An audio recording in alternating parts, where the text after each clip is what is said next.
La aparición del hombre en la Tierra es relativamente reciente, ya que data de apenas unos 3 millones de años, y entre tantos miles de millones que tiene la Tierra, podríamos decir que el hombre es una especie nueva en el planeta, siendo hasta hoy el último eslabón de una cadena viviente iniciada hace miles de años.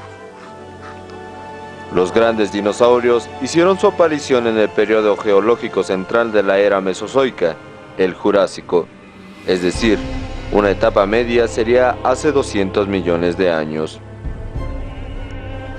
Esto nos dice que absolutamente fue imposible la existencia simultánea entre el Homo sapiens y los grandes dinosaurios que alguna vez poblaron este planeta. La historia de la vida es algo que ha apasionado al hombre a través de los tiempos, buscando sus orígenes y el génesis de su existencia.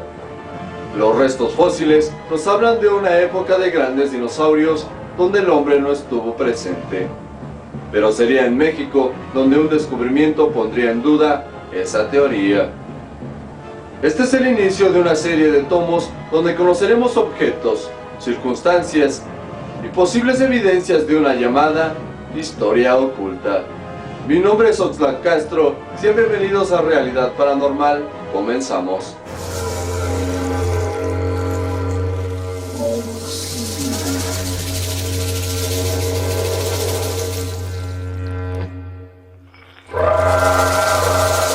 Oxlack, canal paranormal, transmitiendo desde YouTube para el mundo.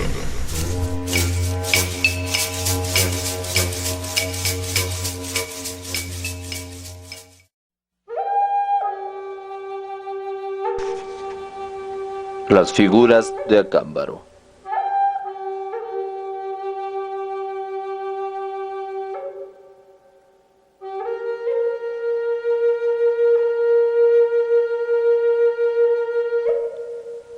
La historia fantástica de una posible evidencia de que el hombre conviviera con los grandes dinosaurios inició en 1945, en un poblado de Acámbaro, estado de Guanajuato, México.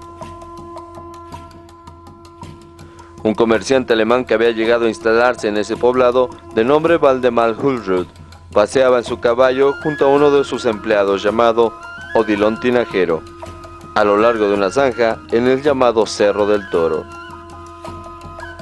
Su atención fue atraída por un trozo de cerámica que sobresalía del suelo, una figura de barro con un extraño estilo que desconocía, a pesar de que él anteriormente había descubierto en 1923 el emplazamiento arqueológico de Chupícuaro.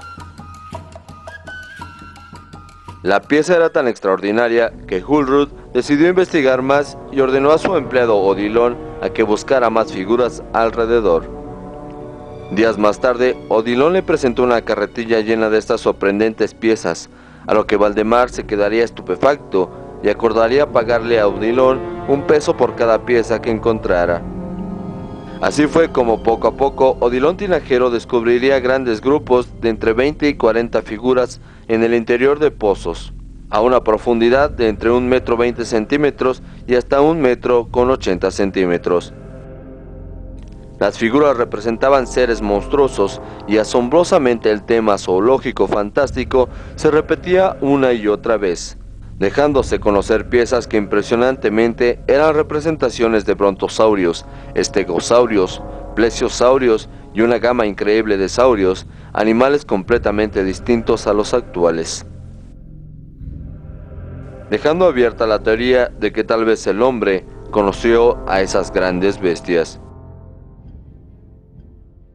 Valdemar sabía que tenía en sus manos un descubrimiento único, y teorizaba que habían sido sepultadas deprisa para evitar su saqueo por los primeros colonos españoles, haciendo del Cerro del Toro un tipo de biblioteca prehistórica. El filántropo teutón jamás imaginó las consecuencias de su búsqueda, ya que al correr de los meses su casa estaba llena de figuras extrañas, y para 1952 su colección llegaba ya a más de 30,000 piezas, convirtiéndose en la más importante jamás reunida por un solo arqueólogo. Cada figurilla presentaba una individualidad propia, una hechura y un diseño particular. Toda la obra parece una mezcla de la realidad y la fantasía, casi una locura.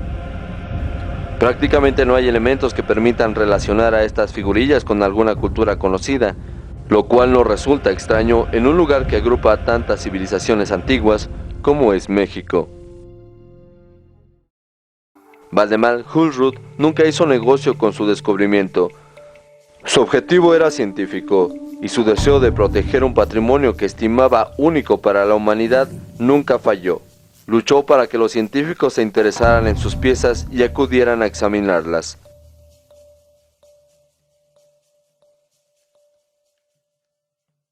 En 1952, el arqueólogo americano Charles C. DiPeso acudió a Cámbaro durante 3 días, pero solo estuvo 4 horas en casa de Hullrud. Durante su estancia observó él mismo cómo Odilon Tinajero extrajo nuevas piezas del Cerro del Toro. Por un momento de credibilidad quiso comprar algunas piezas a Hullrud, a lo que éste se negó por ser parte de su colección. Y buscando más información de la palabra, más que de examinar las piezas, se encontró con un arqueólogo rival, el cual le contaría que se trataba de un fraude y que el empleado Odilon Tinajero, junto con sus 2 hijos, era quienes hacían las piezas. DiPeso, satisfecho solo con esa historia, regresó a Estados Unidos. Y en su artículo de abril de 1953, The American Antiquity, da su conclusión tachando de fraude la colección de Hullrud. En 1955, Charles Apgood, profesor de Historia y Antropología en la Universidad de New Hampshire, visitó a Cámbaro para presenciar las excavaciones. Y a mediados de los 60 emprendió un estudio imparcial y sin prejuicios de las figurillas. En 1968 se mandaron muestras para el fechamiento por medio del carbono 14 a la firma Isotopes Inc. en New Jersey, dando como resultado 1600 años antes de Cristo, fecha que tampoco resultaba razonable. En 1972, buscando un método más exacto de fechamiento, se mandaron a analizar 3 figuras de las que el arqueólogo americano DiPeso consideraba falsas, ahora por el método de la termoluminiscencia, en los laboratorios del Museo de Pensilvania en Estados Unidos. Los resultados fueron tan extraordinarios que el Dr. Friedrich Reining, director del museo, sintió la necesidad de hacer 18 pruebas, a las que concluyó que las 3 figurillas dieron exactamente la misma fecha, 2500 años antes de Cristo. Por lo tanto, ese laboratorio sostenía el mismo fechado para toda la colección Hullrud.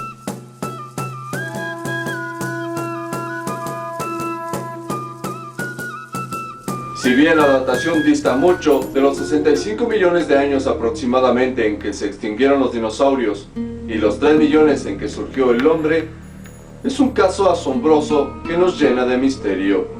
Pero esta historia aún no termina. En el siguiente video conoceremos partes de la colección de Valdemar Hullrud.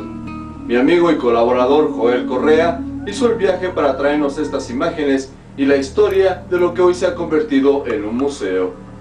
Mi nombre es Oxlack Castro, gracias por su atención, hasta la próxima.